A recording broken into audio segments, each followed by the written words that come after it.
Assalamualaikum warahmatullahi wabarakatuh. Bismillahirrahmanirrahim. Alhamdulillahirabbil alamin. Pemirsa, bertemu kembali dengan saya Zainal Abidin. Hati-hati dengan Al-Mahdi palsu bagian 3 ya.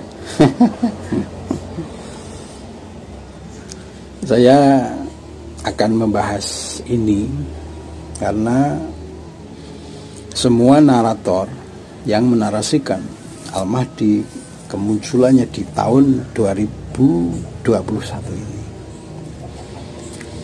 ini gencar-gencar mengatakan bahwa saat inilah Al-Mahdi wajib ya wajib muncul semacam itu ya. Bahkan hampir semua narator yang menarasikan Al-Mahdi ya saat inilah momen kemunculan Al-Mahdi. Bahkan kemarin ini di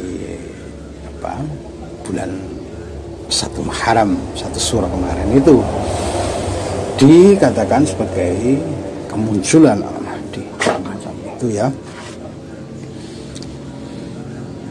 Saya akan membahas siapa sebenarnya Al-Mahdi yang asli dan yang palsu itu, semacam apa kriterianya ya. Dalam part 1 dan part 2 sudah saya katakan ciri-ciri seperti itu. Kemudian yang bagian 3 ini saya akan membuat narasi semacam opini ya, semacam itu. Jika ada seseorang menganggap Al-Mahdi atau menganggap dirinya Al-Mahdi ya, dengan kewatekan yang tidak mencerminkan Kanjeng Rasul Muhammad Sallallahu Alaihi Wasallam dan amal-amal perbuatan Kanjeng Rasul yang sudah dicontohkan sebagaimana yang dikatakan dalam Al-Quran. Bismillahirrahmanirrahim. Laqad kana fi Rasulillahi uswatun hasanah, semacam itu. Maka saya sangat yakini bukan itu orangnya. Lalu kalau dilihat dari amal ibadahnya mungkin tidak sesuai dengan yang sampean pahami tentang syariat agama itu. Tentu sampean harus kembali pada dasar Al-Quran yang mengatakan Bismillahirrahmanirrahim.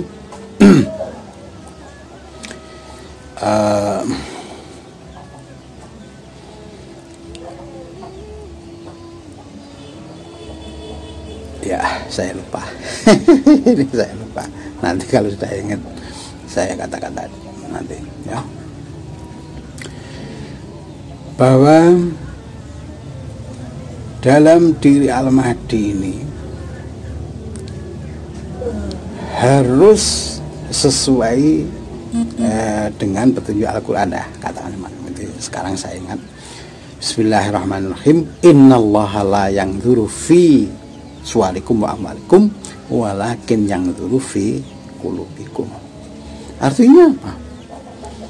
Kalau dilihat dari ayat Al-Quran tadi, tentu Allah akan mengabaikan tadi amaliyah, ibadah-ibadah yang kelihatan, syariat-syariat yang sampean anggap paling benar, bahkan sampean mengatakan ini haram, ini halal, semacam itu, seolah-olah sampean itu tahu benar tentang Allah. Ini jika terlihat nanti Al-Mahdi tidak sesuai dengan ajaran syariat yang sampean pahami, tentu sampean ya tidak harus mengatakan ini bukan Al-Mahdi yang asli. Sebab apa? Kriterianya seperti ayat saya yang katakan tadi, bahwa Allah ini tidak melihat dari wajah sampean, juga dari harta-harta sampean, dan juga anak-anak sampean atau perbuatan-perbuatan sampean. Tetapi Allah melihat dari hati sampean, semacam itu. Oleh karena itu, jika ada yang nantinya jika dianggap sebagai al-mahdi, tetapi kelakuan amaliyahnya tidak sesuai dengan syariat yang sampean pahami, ya, sampean jangan ujuk-ujuk menjustis orang tersebut palsu semacam itu, ya. Karena apa? Ini sudah saya katakan tadi, kriterianya tidak pada perbuatan ibadahnya macam itu, ya, tetapi dari hatinya tidak ada kedengkian, tidak ada rasa hasud semacam itu, tidak ada perbuatan-perbuatan yang menjustis orang lain ini kafir, sesat dan lain-lain. Sebab apa? Ini bukan ranah sesuatu yang dibolehkan terhadap sampean. Karena apa? Yang menilai tentu Allah itu sendiri. Allah mengatakan benar. Jikapun sampean tidak mengatakan benar, atau seluruh manusia di dunia ini tidak mengatakan benar, jika Allah mengatakan perbuatan itu benar, maka akan menjadi benar. Kenapa? Ya ini yang mengatakan Allah itu sendiri. Inilah yang sering saya katakan, jika sampean jangan lihat dari casingnya saja, ya, tentu dari amal, dari dalam hatinya. Sering saya menemui seseorang yang kelihatan amaliyahnya, perbuatan ibadahnya itu mencerminkan bahwa dia sangat takut terhadap Allah, ya, seperti kriteria ulama dalam pandangan Al-Quran, yaitu innama yakhsyallaha min ibadihi ulama, semacam itu. Tetapi mereka sangat mudah untuk mengingkari janji yang telah mereka sepakati. Ini kelihatannya saja, wiridnya pakai bawa tasbih kemana-mana, macam itu. Kemudian ibadah salatnya kalau nggak jamaah di masjid ini seperti tidak afdol, semacam itu, ya. kelihatan seolah-olah benar-benar amal akhirat semacam itu. Tetapi jika dia ini berurusan dengan, apalagi dengan seseorang yang kelihatan ini tidak melakukan ibadah yang seperti dia, nah, ini janji sama orang itu aja seperti apa ya, istilahnya manis-manis di bibir saja, ya, basa-basi semacam itu.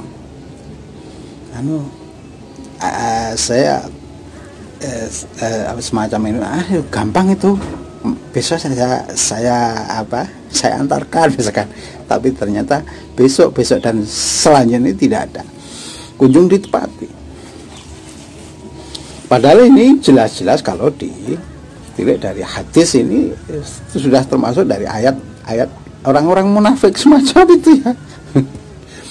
Tapi mereka yang mengaku diri seolah-olah dia paling taat terhadap Allah, tetapi dia tidak merasa jika perbuatannya ini tidak mencerminkan ajaran Allah, macam itu, ya. Sangat mudah menjustis orang lain kafir, ya, sesat, tapi dianya sendiri tidak merasa bahwa dia tersesat di jalan setan, tidak merasa. Bapak-bapak, saya sangat meyakini jika tidak ada hukumnya dalam Al-Quran, ya, dalam Al-Quran ada dua hukum, ya, yaitu hukum mahkamah dan mutasyabihat, semacam itu. Lalu yang mahkamah itu apa? Ya sudah dijelaskan dalam Al-Quran itu, ya, kutiba alaikumus syiyam, ya, kemudian kutiba alaikumul wasiyatunil, ya, al-ayat seterusnya semacam itu. Kemudian kutiba alaikumul qisas, semacam itu. kemudian hurrimat alaikumul maitatu waddamu wal haml khinzir, kemudian sampai akhir, kemudian hurrimat alaikum ummahatukum al ayah ilal akhir, semacam itu. Ini sudah benar-benar dikatakan, dihukumkan dalam Al-Quran. Kemudian ilmu faraid semacam itu, ini sudah benar-benar terjelas di dalam Al-Quran, tetapi sampai tidak membahasnya dan belum melakukannya ya. Tapi justru hukum-hukum mutasyabihat yang sampean terjun ya, yang sampean terjun di dalamnya, misalkan hukum minyak babi hukum hukum Ajinomoto dulu itu, yang katanya